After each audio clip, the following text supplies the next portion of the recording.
To understand the history of Pacific Island settlement, let's look at two examples. Easter Island, the most distant and remote of all of the Pacific Islands located here in the east, and New Zealand, the last of the great islands to be settled far to the south. Easter Island is the most remote spot on Earth.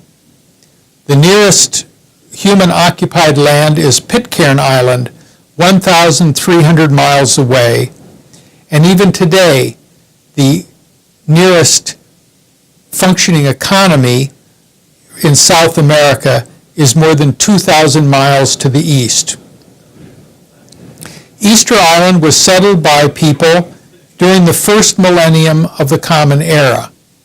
The dates predicted vary anywhere from 300 to 900 CE. The island was first visited by Europeans on Easter Sunday in 1722, hence the name Easter Island. The resources of Easter Island are quite striking. First of all, it is a large volcanic outcropping covering 63 square miles. The volcanic rock forms both rich rock quarries as well as rich agricultural soils. The high peak of the volcano, at over 1,600 feet, generates adequate rainfall, in fact 45 inches a year, which is quite sufficient to support a rich agriculture. And finally, by the time human beings arrived on Easter Island, the island was heavily covered by forests, providing the wood and other materials to construct boats, ropes, and other construction materials. As a result, the Eastern Islanders carved great stone heads out of the rock quarries, dragged them overland using wooden rollers and ropes formed from the materials they found in the forest, and erected them on pedestals facing outward toward the ocean. When Europeans arrived, they found 887 such heads, the tallest of which is 40 feet and the heaviest weighing 75 tons. This produces a great puzzle for historians. First, to understand how these heads were made, moved, and erected, and then secondly, to understand why the whole civilization that achieved this remarkable goal collapsed. Jared Diamond, in his book Collapse, gathers together the available evidence to explain the rise and fall of the Easter Island communities.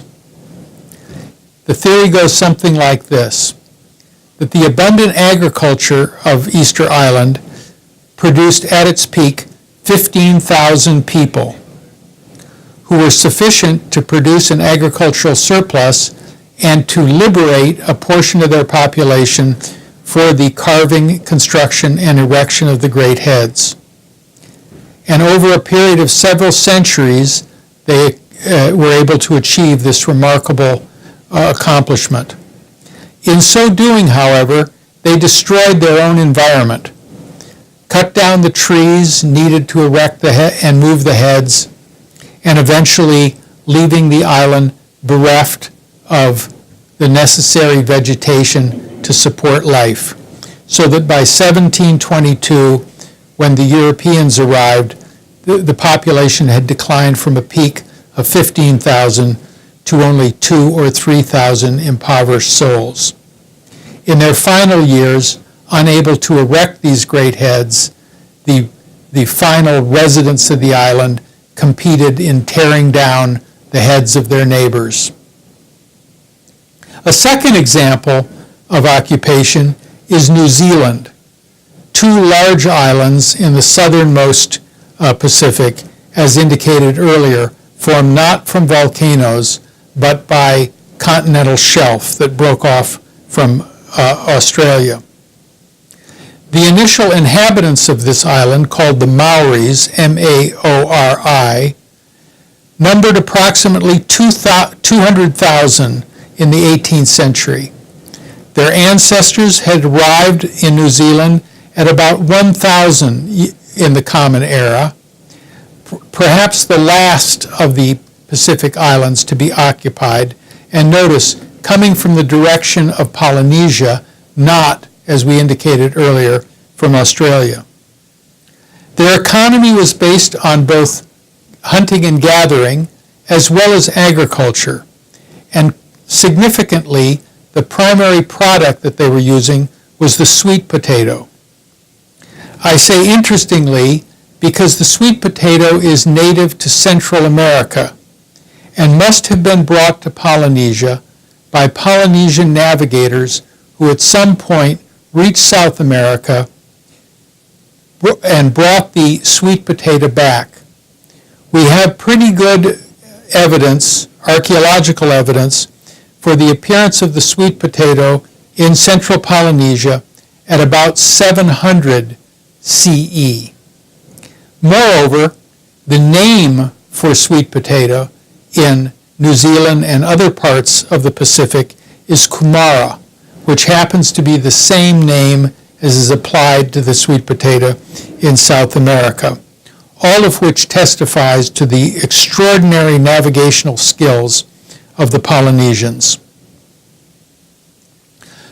The Europeans arrived in New Zealand in the 18th century, and Alfred Crosby, in his book Ecological Imperialism, makes an interesting case for the occupation and transformation of the New Zealand islands after the arrival of the Europeans.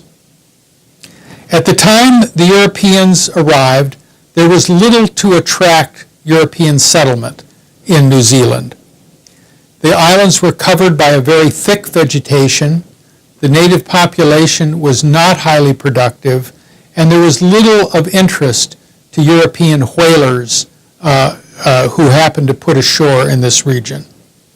But over time, the Europeans introduced their own crops and domesticated animals as a way of building up a food source for whalers at these distant locations. As they introduced European crops and animals, to support these animals, they introduced European grasses. To support and fertilize the grasses, they introduced European clover. And to pollinate the clover, they introduced European honeybees.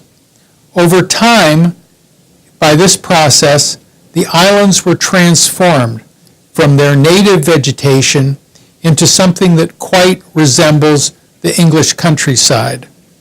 So that today, while there are about 4.5 million inhabitants of New Zealand, human inhabitants, there are over 70 million sheep occupying vast meadows in a now transformed New Zealand ecology.